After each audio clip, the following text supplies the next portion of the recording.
en même temps que je me mets à ma table, parce qu'au fond, je m'y mets d'une façon très proche du travail que je fais dans mon dessin. Je ne prends pas de notes, non. Par contre, je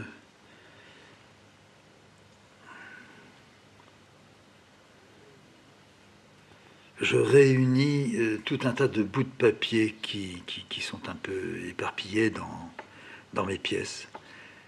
Je les réunis et je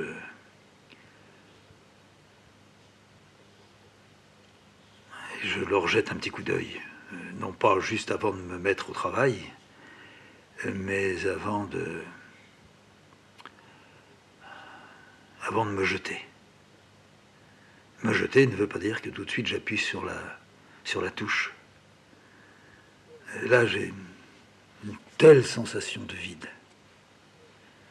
Mais c'est bien.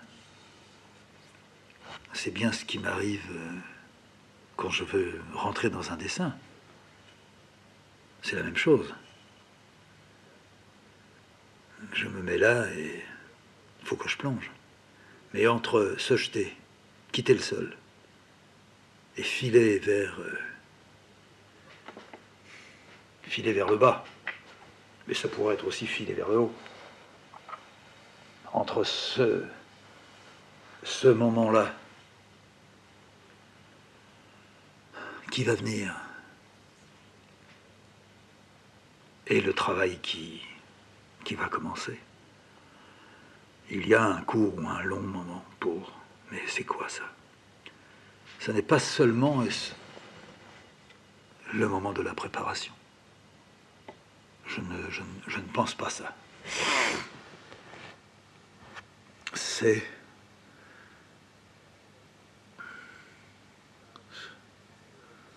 Ça a à voir avec un moment de recueillement. Mais se recueillir, c'est faire le vide, ce n'est pas faire l'un-plein.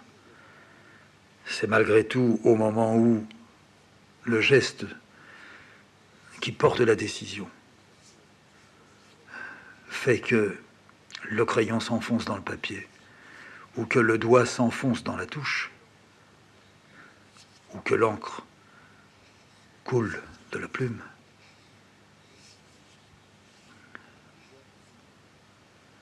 Il y a... C'est le même désarroi que j'avais quand je me précipitais sur mon petit lit dans la cave. Qu'il y ait ou qu'il n'y ait pas mes parents autour. Et ma mère disait toujours, faut le laisser. Je ne sais pas du tout, elle, ce qu'elle voulait dire, et même moi, ce qui m'entraînait à me précipiter. Quelquefois, je me précipitais parce que je ne voulais pas les entendre parler ou se disputer. Mais c'était loin d'être toujours ça.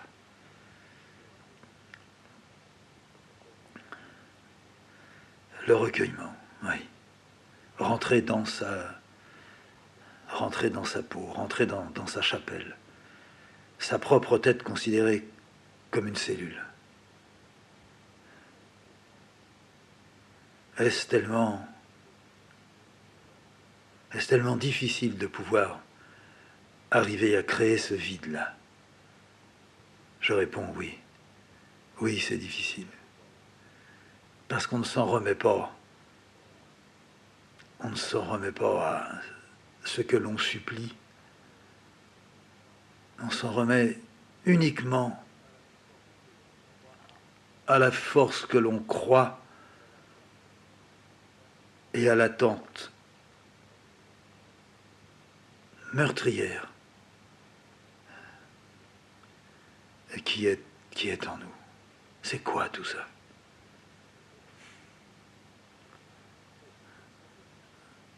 C'est sans doute ça de la prière aussi. Je ne pense pas que, en implorant, on fasse venir une forme. Elle ne viendra que si elle a la confiance, si elle donne confiance, sa confiance, au crayon qui s'avance, mais vraiment comme une arme.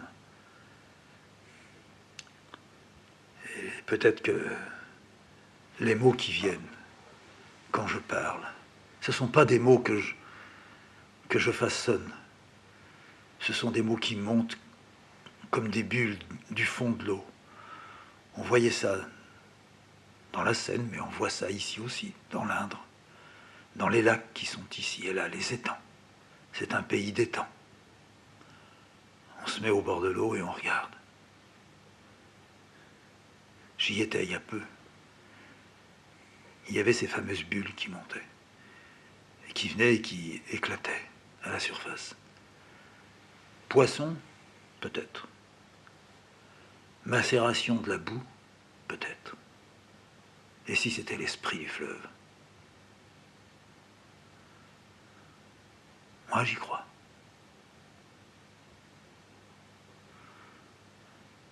Il n'y a pas longtemps, j'ai vu, place de l'Abbaye, j'étais avec Cécile et Zaza, la chienne. Il avait beaucoup plu, mais il ne pleuvait plus. La chienne caracolait à droite, à gauche. Tout à coup, j'ai vu bouger sur le sol quelque chose. C'était tout petit, comme une petite branche. C'était un assez grand ver de terre, long comme un doigt, un peu plus long qu'un doigt. Il avait été surpris là, ou il s'était lui-même surpris, sortant de la terre et n'arrivant plus à recreuser son trou. Il était barbouillé, c'est-à-dire que sa propre humidité, sa propre sueur, c'était en se tournant sur le sol, il était devenu comme un gâteau sablé ou sucré, là, plein de sucre cristallisé. Il était comme ça. Il était mal, ça se voyait. Et il ne pouvait pas, il ne pourrait pas seul se nettoyer de ça qui, dans ses anneaux, devait se pincer, se meurtrir peut-être. J'ai voulu le prendre, mais il était encore extrêmement vif, pointu plus à un bout qu'à un autre. Le bout qui était le moins pointu avait déjà une petite blessure. Il s'était blessé ou il avait été blessé. J'ai essayé une seconde fois de le prendre et ça a été la bonne. Il était dans ma main, mais quand il a senti qu'il était dans un creux de quelque chose de vivant, il a arrêté de bouger. Il a fait le mort.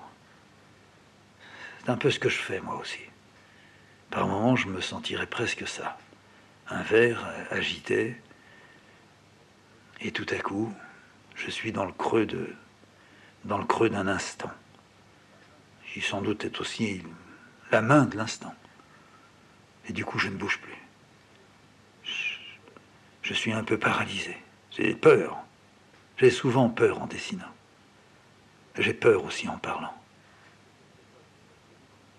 Alors, j'ai fait quelques pas, j'ai cherché où je pourrais déposer ce verre-là. Dans l'herbe. Cécile m'a dit là, dans l'herbe. Après, elle m'a dit, attends, je vais prendre une petite branche, je vais faire un trou, je vais lui faire son trou, puis je vais le mettre dedans. Je n'ai pas voulu. Parce qu'en faisant le trou, on faisait le trou de 5 cm, 10 cm. D'abord, pourquoi irait-il dans un trou qu'il n'a pas fait lui-même, et d'une. Et puis dans un trou qui est bouché au bout de 5-6 cm, il n'a plus de force. Alors l'aider, pourquoi je vais aider le verre? Et si j'ai envie, pourquoi je ne le ferai pas? Est-ce que moi, je ne suis pas aidé quand je suis aussi plein de sucre cristallisé et que j'ai mal à tous mes anneaux? Pourquoi j'arrête et que ce qui me fait mal va durer 1 heure, ce qui me fait mal pourrait durer 8 jours, mais quelquefois disparaît. J'ai trouvé quoi? Un trou qu'on a fait pour moi? Je sais pas. Un morceau de dessin troué que je vais, à force de le regarder, vouloir agrandir ou boucher. C'est un travail de ver de terre qu'on a. Un travail de mineur, le père avait raison. Dans les mines en bas, c'est les villes. Enfin, j'ai trouvé un endroit qui était un peu retourné, comme si on avait gratté le sol. Je l'ai déposé là. Il y avait un mur, on s'est mis de l'autre côté du mur avec Cécile, puis on l'a regardé. On a attendu. C'était long, il ne bougeait pas. Puis il a commencé à s'étirer, s'allonger. Il y avait un peu d'herbe. Il est allé vers l'herbe, puis il en est ressorti aussitôt. Il était nettoyé. L'herbe l'avait lavé.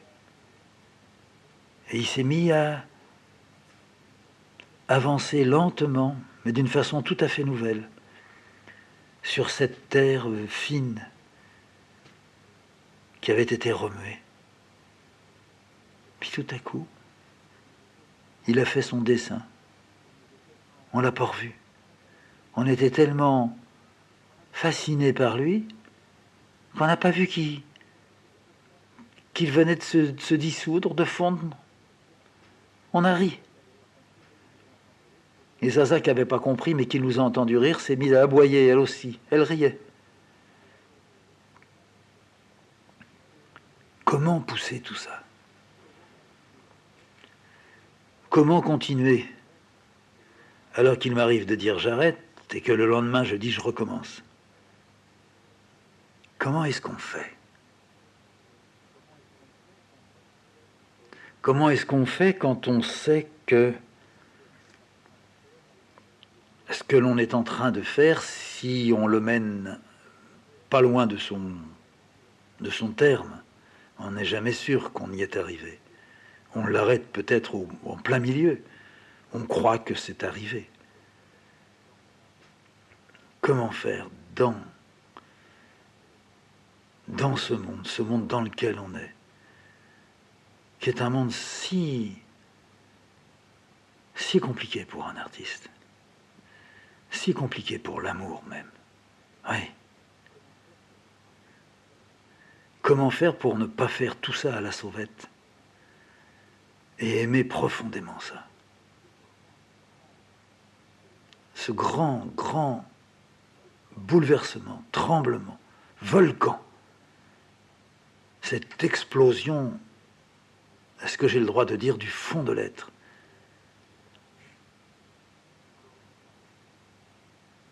On le ressent en soi. Il y a en soi une boule chaude qui monte et descend. Elle est, elle aussi, mue par cette foi porteuse.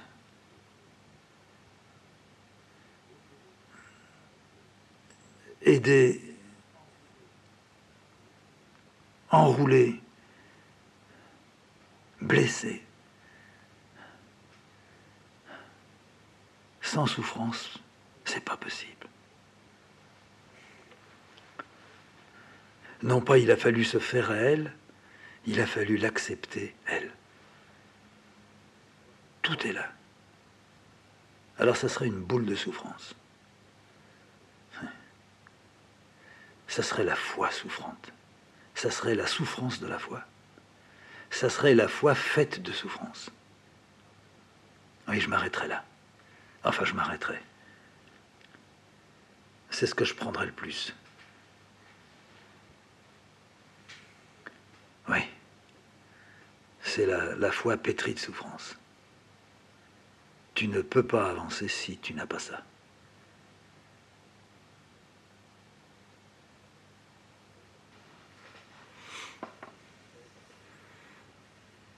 Je ne savais pas que j'allais dire ça.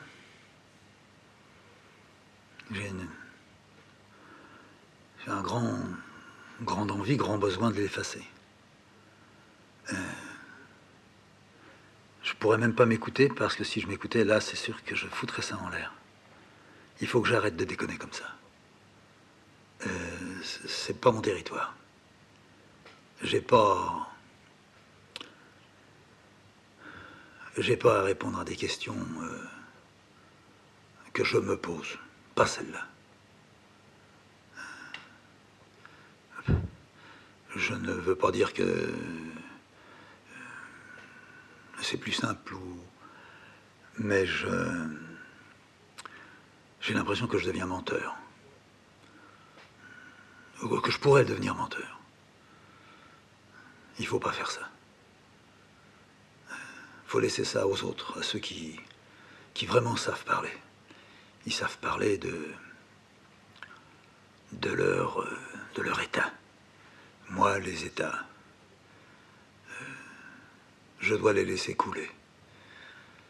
Alors je laisse couler.